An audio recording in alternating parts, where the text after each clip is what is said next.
torque. Torque gives turning effect. It is the turning effect of a force. Torque is the turning effect of a force. It is an axial vector or pseudo vector. Its magnitude is given by force multiplied by perpendicular distance from axis of rotation. Its magnitude is given by force multiplied by perpendicular distance from axis of rotation. Tau is the torque, that is equal to force F in the figure multiplied by r sin theta, that is the perpendicular distance. So torque magnitude is F into r sin theta. Actually, torque is defined in terms of cross product. Torque is a vector quantity, force is a vector, and position vector r bar is also a vector. So torque is the cross product of position vector r bar and the force vector f bar. Torque is the cross product of position vector r bar and force vector f bar. Its magnitude is rf sin theta. The torque will be 0 if theta is 0 or 180. The unit of torque is Newton meter. So we can apply cross product for finding torque. Torque is a vector and it is the cross product of position vector and force vector.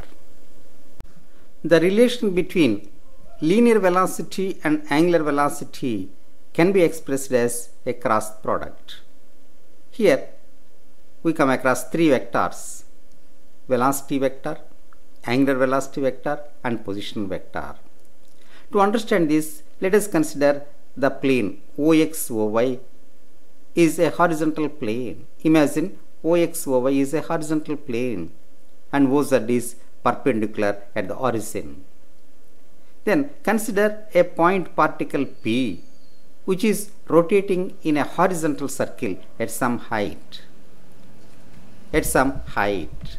The position vector of this particle P is OP bar or R bar. The position vector of this particle is R bar OP bar.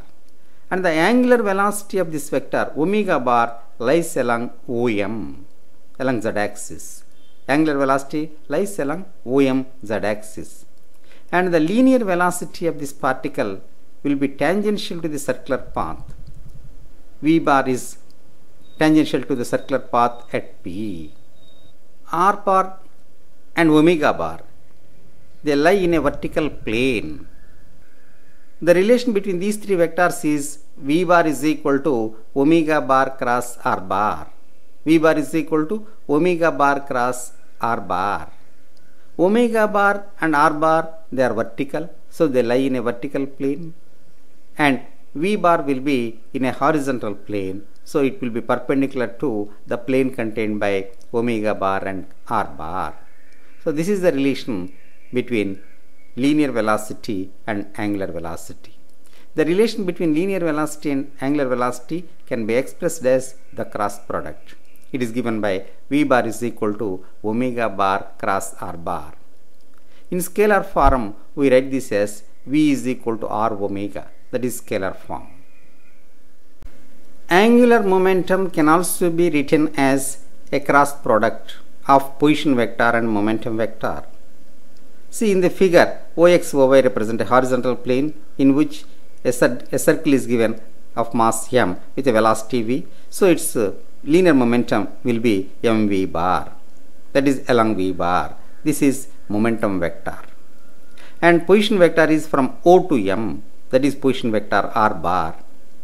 And the angular momentum vector is L bar. It is perpendicular to the plane contained by OX and OY. It is along z axis.